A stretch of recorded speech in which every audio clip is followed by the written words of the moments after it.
Murchison is a small farming town on the South Island of New Zealand, northeast of Christchurch. A feud between two farmers that persisted for over a decade came to a head at a trial in July 1905.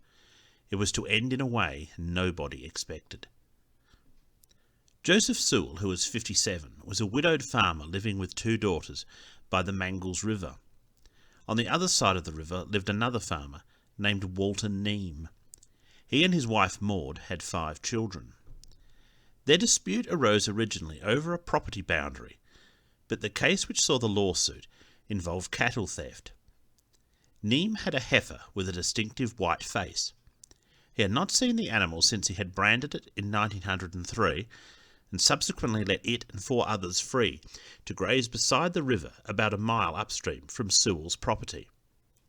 In 1905, he had spotted the heifer across the river on Sewell's farm. Certain by the facial marking that it was the same cow, he crossed the river on a wire chair that carried people above the water to check. Before he could do so, one of Sewell's daughters intercepted him and adamantly stated that the heifer was theirs. Neame retreated but would not let the issue go. He formally demanded the return of his property in a letter sent to Sewell. Sewell's response was to lock the chair to prevent Neame crossing the river. Constable Edward Scott visited the valley to attempt to negotiate a settlement between the two men, but failed to get them to compromise.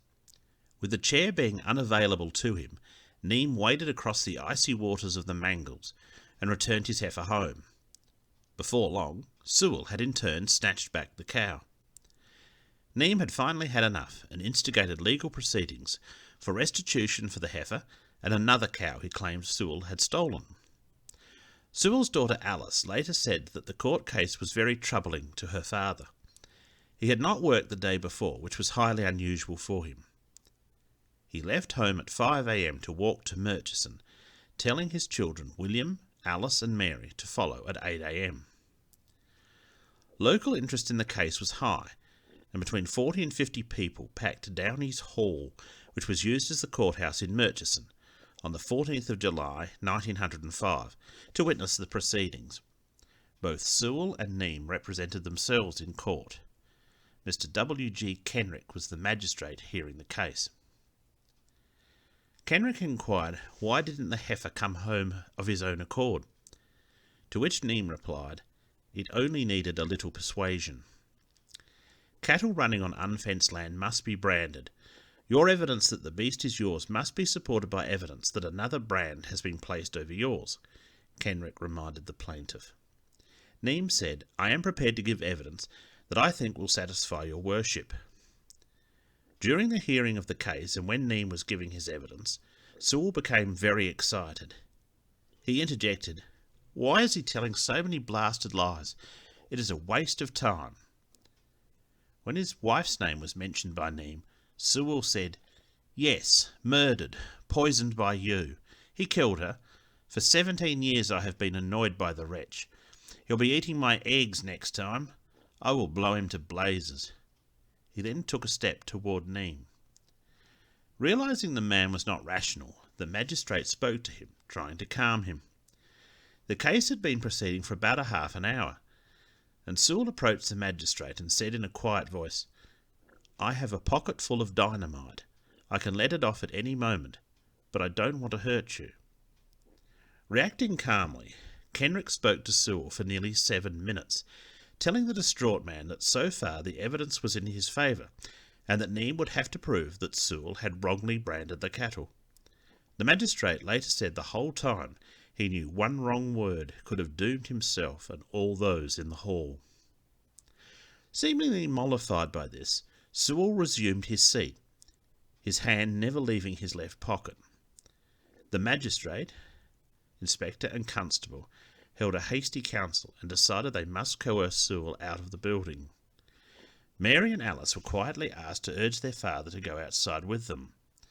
A man of about 60, named Elijah Bunn, helped in the effort to persuade him, and Sewell agreed.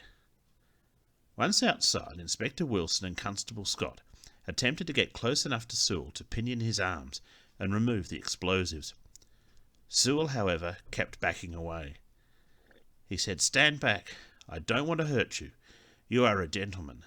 But don't let Scott come near me. He summoned me." As the policeman got closer to him, he put his right hand in his right-hand coat pocket and pulled out an explosive charge and said, "I have 50 more behind me." When the inspector patted the distraught man on the shoulder in an attempt at reassurance, Sewell may have thought he was going to grab him. He detonated the dynamite. The force of the explosion tore Sewell to shreds. Parts of his body were later found in a paddock across the road, hanging on a fence, and flung 100 yards down the road. All that remained where he stood were parts of his legs and half of his head. Constable Scott had been standing behind the inspector and Elijah Bunn, and he was thrown across the road by the blast, but wasn't badly injured. Picking himself up, he saw the inspector and Elijah prone on the ground. Despite being closest to Sewell, Inspector Wilson survived the injuries he received. A portion of Sewell's skull had cut him across the right cheek for 3 inches, and another cut 4 inches long on his left temple. His face was peppered with explosive, but his sight was not damaged. Elijah Bunn was the most seriously injured of the bystanders. He was knocked unconscious, and initially was not expected to live. The injuries which he sustained left him practically blind in one eye. In all, he spent 5 weeks in Reefton Hospital recovering, and later sued the New Zealand government for compensation. Both a boy named Warne and a man named Fittle, who was standing 100 yards away, suffered minor injuries. The roof of the courthouse lifted and fell back into place, and the whole building was displaced 3 inches off its foundation. All the windows in the hall were shattered, as was every window in a 60-foot radius. Some of the sashes were blown out. A fence 3 yards away was blown to pieces. Bottles were knocked off the shelves of nearby Downey's Hotel. Children in nearby houses were thrown to the floor.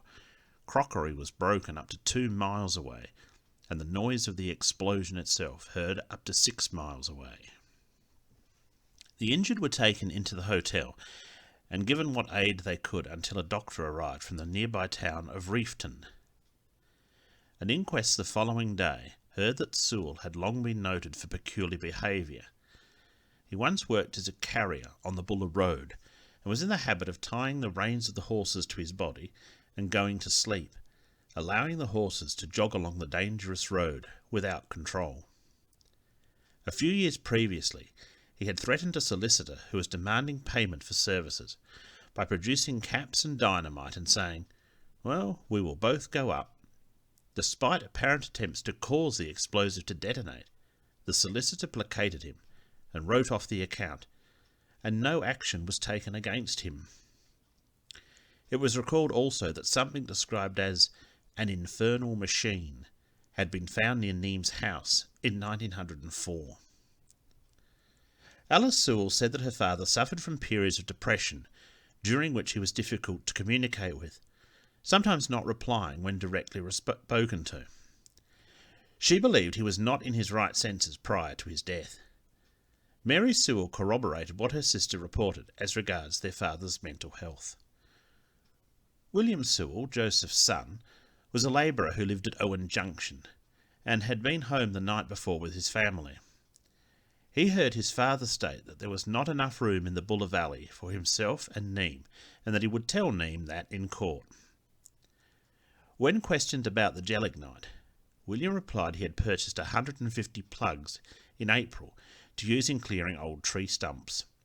He said he and his father had used 24 plugs to clear stumps, and 15 had remained where they were kept on a shelf in the dining room, which indicated that Sewell had 101 plugs of gelignite on his person the day of his death.